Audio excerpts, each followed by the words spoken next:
Regular cases విచారణ జరుగుతుంది కదా, అప్పుడు కూడా వెసులుబాటు ఉంటుంది. ఫైనల్గా జడ్జిమెంట్ ఇచ్చే ముందు రమ్మంటారు కోర్టుకి. లేదా ఇందులో క్రిమినల్ అఫెన్సెస్ కాబట్టి, సివిల్ అయితే అట్లా ఉంటుంది, క్రిమినల్ అఫెన్సెస్ కాబట్టి దాంట్లో తను అటెండ్ అవ్వమని చెప్పి అప్పుడు ఆదేశించవచ్చు కోర్టు. ఈ డిశ్చార్జ్ పిటిషన్లప్పుడు రమ్మనక్కర్లా, ఎగ్జామ్షన్ ఉంటుంది అనమాట. బెయిల్ రద్దు అనే అంశం, దాని గురించి మాట్లాడుకుంటే ఆ ఛాన్స్ ఇప్పట్లో ఉంటుందా? బెయిల్ రద్దు అయితే జరగదండి. ఒకసారి ఒక కోర్టు బెయిల్ ఇచ్చిన తర్వాత ఎక్స్ట్రీమ్ సర్క్యూమ్స్టెన్సెస్ అంటారు.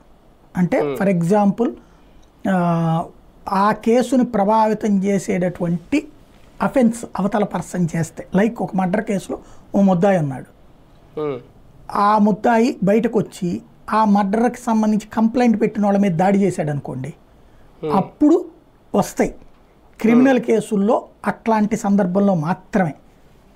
కానీ అతను వచ్చి నన్ను బెదిరిస్తున్నాడు అని కంప్లైంట్ చేస్తే మీరేంటో వెరిఫై చేయండి అని కోర్టు పోలీసులకు చెప్తుంది తప్పించి వెంటనే రద్దు చేసేది.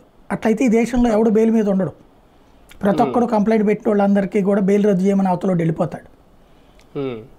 అందులో ఇతను ఇదివరకు బెయిల్ రద్దు చేయమని ఎందుకు అడిగారు?